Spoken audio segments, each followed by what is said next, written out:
right, what's happening, y'all? So, cycles in a relationship, right?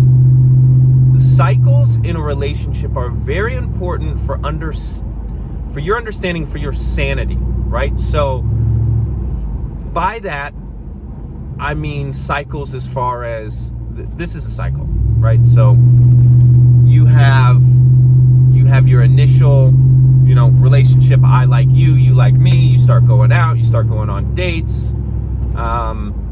Everything's good, and then about 4, 5, 6 months, you get to this point, right? Or even a week, dude. Even knowing somebody, I think that people are too quick to say no to other people. That this isn't my person because they do A, B, C, or D. But understanding that you have cycles in a relationship, right? So this cycle at the beginning is the honeymoon that you've heard about, blah, blah, blah. And understanding that it's about to be shitty for a second. Excuse my language, but it's coming. When you have this relationship that's all great and everything's good, all right, sure, okay.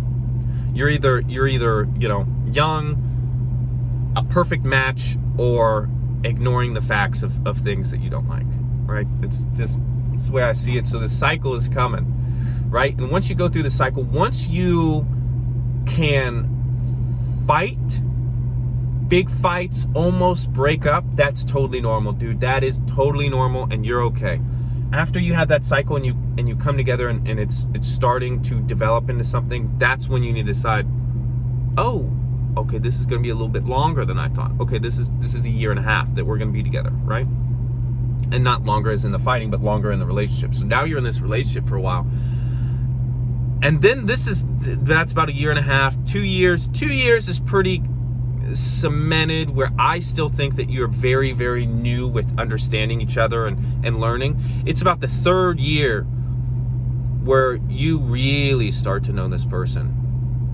That's why I think that you should date about 3, 4, 5 years before getting married. And the cycle is about 6 months, you're gonna have this fight, then you stick it out, and then about a year and a half, it's pretty good, and about a year and a half, there's another cycle coming, right? You've made it through some, BS, whatever's happening. I truly believe that in that year and a half that you should forgive. You should forgive a lot, because people are gonna make mistakes left and right. And it's just one of those things that you have to be open to forgive people, and forgive them for the mistakes that they've made. Now, around 2 years, 2.5 years, is you're gonna have another little spat. I think it happens every about year. I'd say the cycles of relationships, right? So you're gonna have another spat where you're fighting, and you're like, I don't know if this is it. Right? Is this it for me? Should we break up permanently? Now, if you make it through that one, if you make it through the 2.5 years, and then you make it to about 3 years, dude, you pretty much are in the clear with the relationship. And what I'm saying is, not that after that time that you should be together for, forever, or that, yes, after I've made it this amount of time, now blah blah blah, right? What I'm saying is that after that amount of time, and it's been 2.5 years, and you're happy after that spat, and now you're in like a really good place, you should hold on to that person. If after the year and a half you have that spat, and then you kind of get together, and it's just still, you're just not happy, and you're still fighting all the time, you got to go.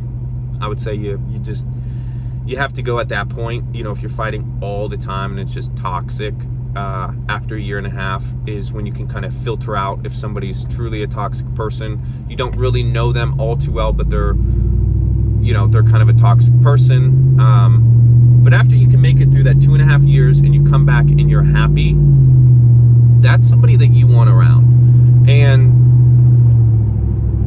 depending on the person, that's somebody that is going to have your back.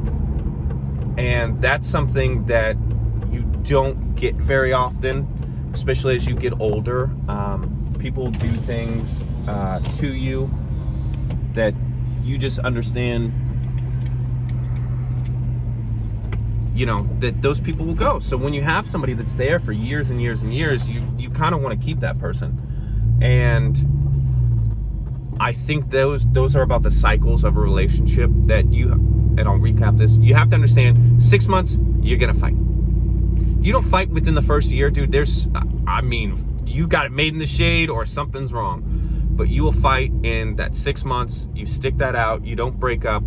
And then you're going to have another cycle in about a year and a half. And if you get through that, awesome. And then you're going to have one last 2.5 years, 3 years, whatever it is. And if you get through that one, that's a long-term relationship after that. When you've made it to about 3 years, that is a long-term relationship.